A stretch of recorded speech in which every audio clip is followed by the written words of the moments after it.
ನಮ್ಮೆಲ್ಲ ರಾಜ್ಯ ಪದಾಧಿಕಾರಿಗಳಲ್ಲಿ ನಾನು ಮನವಿಯನ್ನ ಮಾಡ್ತಕ್ಕಂಥದ್ದು, ವಿನಂತಿಯನ್ನ ಮಾಡ್ತಕ್ಕಂಥದ್ದು, ಇವತ್ತು ನಾವು ಜವಾಬ್ದಾರಿಯನ್ನ ತೆಗೆದುಕೊಂಡಿದ್ದೇವೆ ಅಂತ ಹೇಳಿದ್ರೆ, ಇವತ್ತು ನಾವು ಜವಾಬ್ದಾರಿಯನ್ನ ಸ್ವೀಕಾರ ಮಾಡಿದ್ದೇವೆ ಅಂತ ಹೇಳಿದ್ರೆ ಇದರ ಅರ್ಥ ಮುಂದಿನ ಲೋಕಸಭಾ ಚುನಾವಣೆ ಮತದಾನದ ಕೊನೆ ಕ್ಷಣ ಮುಗಿಯೋವರೆಗೂ ಸಹ ನಮಗೆ ಭಾನುವಾರ ಅಂತಕ್ಕಂಥದ್ದಿಲ್ಲ, ಹಬ್ಬ ಹರಿದಿನಗಳು ಅಂತಕ್ಕಂಥದ್ದಿಲ್ಲ.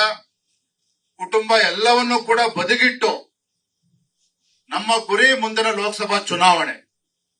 ಆ ಗುರಿ ಮುಟ್ಟುವ ತನಕ ನಾವು ವಿಶ್ರಾಂತಿಯನ್ನ ಪಡಿತಕ್ಕಂಥ ಪ್ರಶ್ನೆ ಉದ್ಭವ ಆಗಬಾರದು. ಯಾವ ರೀತಿ ನಮ್ಮ ನರೇಂದ್ರ ಮೋದಿಜಿಯವರು ಕಳೆದ 9.5 ವರ್ಷದಿಂದ ನಿರಂತರವಾಗಿ ವಿಶ್ರಾಂತಿಯನ್ನ ಪಡೆಯದೇನೆ ಒಂದು ದೇಶದ ಸೇವೆಯನ್ನು ಮಾಡ್ತಾ ಇದ್ದಾರೆ. ಅದನ್ನು ನಾವು ಅರ್ಥ ಮಾಡಿಕೊಂಡು ನಮ್ಮ ಗುರಿ ಮುಟ್ಟೋವರೆಗೂ ಕೂಡ ನಾವು ವಿಶ್ರಾಂತಿಯನ್ನು ಪಡಿತಕ್ಕಂಥ ಪ್ರಶ್ನೆ ಉದ್ಭವನೆ ಆಗೋದಿಲ್ಲ. ನಾವೆಲ್ಲರೂ ಕೂಡ ಒಗ್ಗಟ್ಟಾಗಿ ಒಂದಾಗಿ, ನಮ್ಗೆ ಯಾವುದೇ ಒಂದು ಜಾತಿ ಇಲ್ಲ, ನಮ್ಮೆಲ್ಲರ ಜಾತಿ ಒಂದೇನೆ, ಅದು ಭಾರತೀಯ ಜನತಾ ಪಾರ್ಟಿ, ನಮ್ಮ ಹಿಂದುತ್ವ. ಹಾಗಾಗಿ ಇದನ್ನು ಬಿಟ್ಟು ಬೇರೆ ಯಾವುದು ಕೂಡ ನಮ್ಮ ಮನಸ್ಸಿನಲ್ಲಿ ಬರಬಾರದು.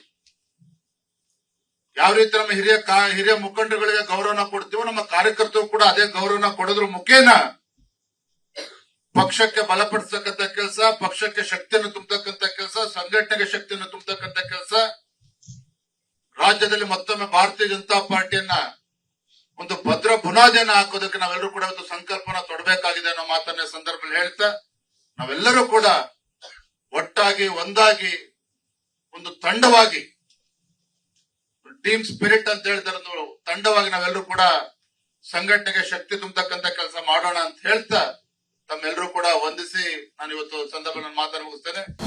ಅನುಕ್ಷಣದ ಸುದ್ದಿಗಳಿಗಾಗಿ ವಿಸ್ತಾರ ನ್ಯೂಸ್ ಯೂಟ್ಯೂಬ್ ಚಾನೆಲ್ ಸಬ್ಸ್ಕ್ರೈಬ್ ಮಾಡಿ. ಹೊಸ ಸುದ್ದಿಗಳ ನೋಟಿಫಿಕೇಶನ್ಗಾಗಿ ಬೆಲ್ ಐಕಾನ್ ಕ್ಲಿಕ್ ಮಾಡಿ. ಲೇಟೆಸ್ಟ್ ಅಪ್ಡೇಟ್ಸ್ಗಾಗಿ www.vistaranews.com ವೆಬ್ಸೈಟ್ಗೆ ವಿಸಿಟ್ ಮಾಡಿ. ಅಂಗೈಯಲ್ಲೇ ಜಗತ್ತಿನ ಸುದ್ದಿ ತಿಳಿಯಲು ವಿಸ್ತಾರ ನ್ಯೂಸ್ ಕನ್ನಡ ಆಪ್ ಡೌನ್ಲೋಡ್ ಮಾಡಿ.